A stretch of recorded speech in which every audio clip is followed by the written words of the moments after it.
All right, part two. Check it out.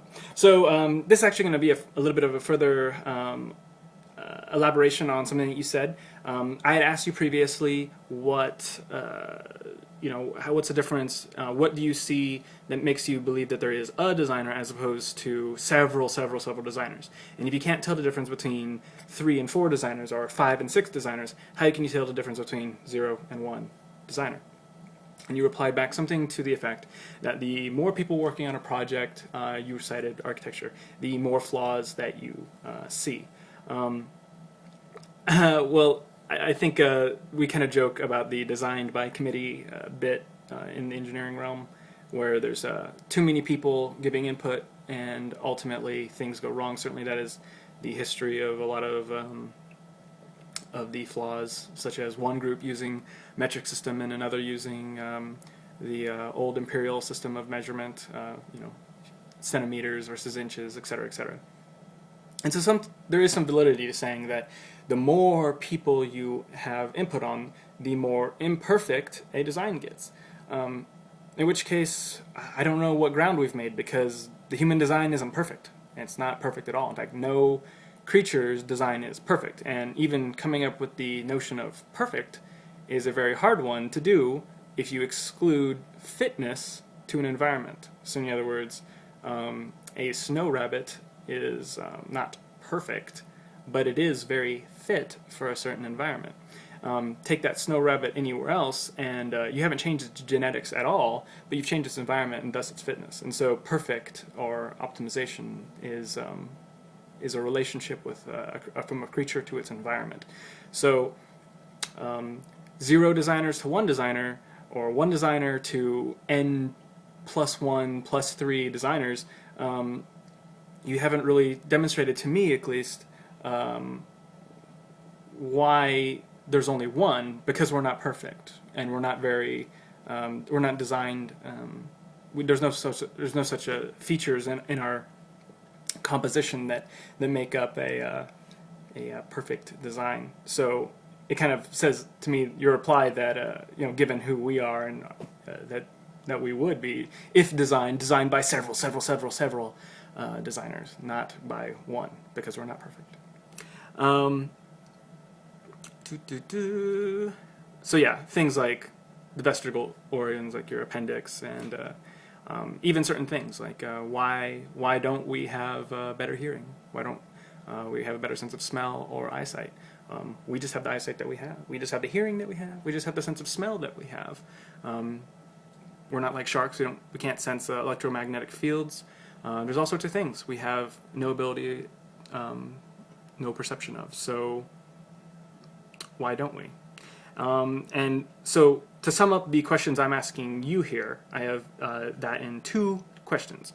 So, and let's try to keep this to 2 questions, because it's really hard to keep this under like the time constraints of YouTube if we go too much. So let's just maybe stick to 2 questions to ask each other. I don't know. But, maybe it's just because I have 2 questions, so that seems fair at the moment. But I'll let you chime in on that.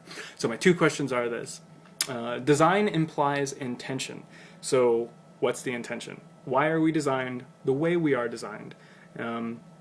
Why is the average human height, about 5'8" for men and 5'2" for women? Don't cite me on those. I'm just throwing those out. They sound-ish correct. I don't know. But why not have the average human height be 3 feet? Why not have it 8 feet or 12 feet? What design drove that? What choices would drive a design like that? Why not have us be 20 feet tall? If we're designed, then a decision had to be made to have that be the end-all choice. So why? What's the intention? And then question 2, if we are designed, why aren't we optimized? Why can't we hear better? Why can't we see better? Why these limitations? When obviously there are creatures on Earth that do have better eyesight than us, have better smell than us, have a better sense of hearing than us. Why aren't we more optimized to the standards? Obviously, the ability exists out there naturally. It's out there. So why don't we have it? You also said that you wanted a link to the episode of Radiolab, where the man The black man has his genetics tested and finds out that he has 0 African ancestry. And a little explanation in that comes with what genetic ancestry is. And it's actually the tracking of genetics over geography. So very, very cool, very, very neat episode. And I will put the link to that over in the description of the video on the side, or I guess it's sometimes below the video too. Lastly, you asked me a question, and also somebody who replied on the Facebook wall asked me a question about morality and how it relates to evolution. Evolution does not address this. That's not the scope of evolution. Evolution is about biodiversity, and that's kind of what I hit on that in that first video. If I asked you to use a geometry book to explain the War of 1812, you couldn't. You'd need a history book. And just because a geometry book cannot explain this does not make geometry invalid. It's just the wrong tool for the job. We both know geometry is very real, and that the account of history is not going to be explained with a geometry book. Much similar, evolution is not a social theory. Now, through history, there have been a few people who have tried to use it for this, and it hasn't really worked. But there is a kind of new field, memetics, similar to genetics, about the passing of ideas, or not just ideas, but memes specifically. And we use this word meme a lot, but it doesn't always get used in the proper way. So what I'll do right now is I will demonstrate a meme by putting 2 words in your head. I know the next 2 words in your head after I say a phrase, so watch this. Knock, knock.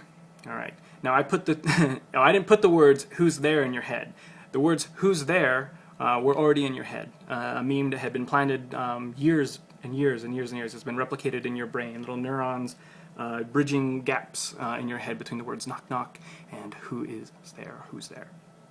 So what does that mean? That means that through a social interaction, you've created a mental association with that. And like genes, memes can mutate. So if I said, I don't know, sock, sock, there's a possibility that that mutation from just one letter could still conjure up the same effect in your head, or rock, rock, or any sort of similar but different mutation on knock, knock could come up with a similar reaction out of your brain.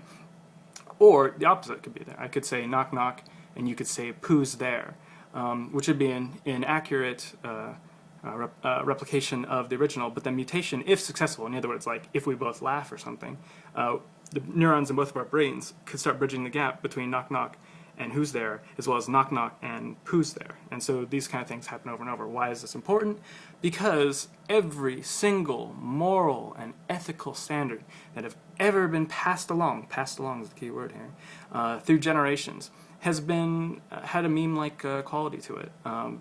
We hear things like the golden rule, treat others like you want to be treated. And so we bridge these little gaps in our head.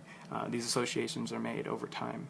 And so whereas evolution and genetics probably have no answers on things like morality and ethics, other kind of cognitive science and study of things like memetics may actually hold the secret to how various ethical and moral standards developed. And not just how they developed, but why there's a diversity in them, why people think different things, and why maybe there's even friction between people who have different views or different values on these things.